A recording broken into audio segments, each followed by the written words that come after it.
Series तो हम जीत गए हैं जनूबी अफ्रीका के खिलाफ। साथ ही साथ एक अनाउंसमेंट भी हो गई हमारे स्क्वाड के लिए, जो श्रीलंका के खिलाफ हमारी सीरीज है जो 11 से शुरू हो रही है रावलपिंडी में। 11 से 15 तक ये सीरीज है। फिर हमारा एक ट्राई नेशन सीरीज है T20 की। बहुत सी खबरें हैं क्रिकेट से जुड़ी, लेकिन जनूबी अफ्रीका के खिलाफ एक कामयाब सीरीज के बाद अब नए व्हाइट बॉल चैलेंज का हमें सामना है। श्रीलंकन क्रिकेट टीम 3 वनडे मैचों की सीरीज खेलने के लिए कल इस्लामाबाद ऑलरेडी पहुंच गई है।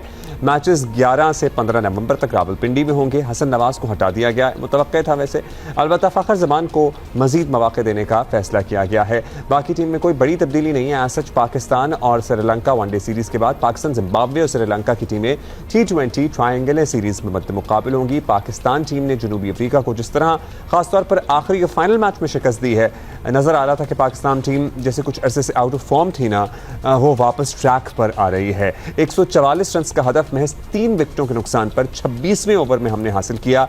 ये ज़रूर है कि जीत का तसलसल अभी वो नहीं उस तरह से नज़र आ रहा, लेकिन सर्टनली वो जो परफॉर्मेंस थी वो किसी भी वर्ल्ड क्लास टीम जैसी परफॉर्मेंस थी। सिकंदर वक्त हमारे साथ मौजूद हैं। सिकू जी, पहले तो हम बात कर लेते हैं वीकेंड के मैच की।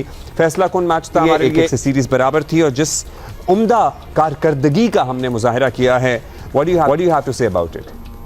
यार कुछ बहुत ही स्ट्रेंज किस्म के मैचेस हुए हैं कि जिसमें हम टेस्ट मैच देखें, पाकिस्तान पहला टेस्ट मैच बड़ा जबरदस्त तरीके से जीता और दूसरे मैच में उन्होंने आखिरी 5 विकेटों ने 215 रन किए और हम हार गए। और हमारी टीम जो थी वो 138 पे आउट हो गई। मतलब बहुत ही पीक पे ये 3 मैचों की सीरीज होनी चाहिए थी। मुझे यकीन है अगर ये 3 टेस्ट मैचेस की सीरीज होती तो पाकिस्तान ये सीरीज भी जीत जाता, इसलिए कि पाकिस्तान की टीम का जो परफॉर्मेंस था वो कुछ इसी तरह जा रही थी कि फिर जब T20 शुरू हुआ तो उन्होंने बड़ा जबरदस्त पहला मैच जीता, फिर पाकिस्तान ने दूसरे मैच में उनको 110 पे आउट किया, फिर 139 पे बड़े आराम से सीरीज जीत गए। और फिर जब ODI शुरू हुआ तो फिर पहले मैच हम जीते, फिर सेकंड मैच वो ऐसा जबरदस्त खेले साउथ अफ्रीका, फिर वो बिल्कुल ही लगा कि उनके फॉर्म नीचे चली गई। तो मेरी बात सुने, ये हम कौन इनकंसिस्टेंट कौन है हम दोनों में से, हम या वो? क्योंकि वो भी एक मैच खेलते हैं जबरदस्त, अगला बुरी तरह हारते हैं हमसे, हम भी हार जाते हैं, फिर अगला जबरदस्त जीतते हैं। हाँ, मगर ये कि इसमें एक चीज जरूर मैं कहूंगा, साउथ अफ्रीका ने जो है ना 3 डेब्यूटेंट मतलब 3 नए खिलाड़ी खिला दिए। इनकी जो मेन टीम थी उसके 5-6 लड़के नहीं आए। उन्होंने जो है कोशिश की है कि अपने नए बच्चों को, उन्होंने डिकॉक का वो वापस डेब्यू तो नहीं कहूंगा, वापस उनको कम बैक करवाया उन्होंने। उसने 100 भी कर दिए जबरदस्त किस्म की, और एक ही 100 हुआ था जो डिकॉक ने किया पाकिस्तान की तरफ से, तो कोई हो नहीं सका।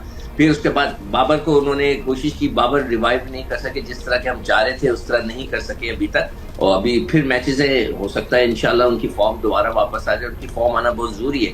तो पाकिस्तान ने नए बच्चों को इतने मजेदार तरीके से PCB का मौका है बाबर की फॉर्म के बारे में कि वो अब आउट ऑफ फॉर्म नहीं है, बस वो उम्मीद करेंगे कि उनकी फॉर्म वापस आ चुकी है। आपको लग रहा है? वैसे लास्ट में तो रन आउट हो गए थे, so how do you see it कि उनकी फॉर्म वापस आ गई है? कि वो थोड़े से उनके ऊपर प्रेशर आया हुआ है। ये कैफियत मैंने बहुत से प्लेयरों में देखी, ज़हीर अब्बास के ऊपर देखी मैंने, इंजमाम के ऊपर अपनी आंखों से देखी है मैंने, उन लोगों के ऊपर देखी कि भाई वो मतलब हाथ से जैसा लगता है कि वो बिल्कुल घबरा गए। और फिर ज़हीर अब्बास जैसे प्लेयर को मैंने देखा, मगर फिर उसके बाद दोबारा जब उनकी फॉर्म आई तो उन्होंने इंडिया के खिलाफ 2-2 100 लगा दिए। इसी तरह इंजमाम को मैंने देखा, उनकी भी वो घबराए हुए थे और मेरे साथ आके उन्होंने काफी देर बात भी की थी। मुझे अच्छी तरह याद है 2003 वर्ल्ड कप के अंदर उन्होंने वीडियोस भी अपनी देखी। उसके बाद दोबारा जब उनकी कॉल बैक हुई उन्होंने कम बैक किया, उसके बाद उन्होंने 100 लगा दिए। तो मुझे भी लगता है कि ये बाबर का ये जो एक पैच है इसमें से इसको निकलना है। अब देखते हैं कि वो कब निकलते हैं। एक अच्छा बड़ा स्कोर करेंगे तो वो खत्म हो जाएगा।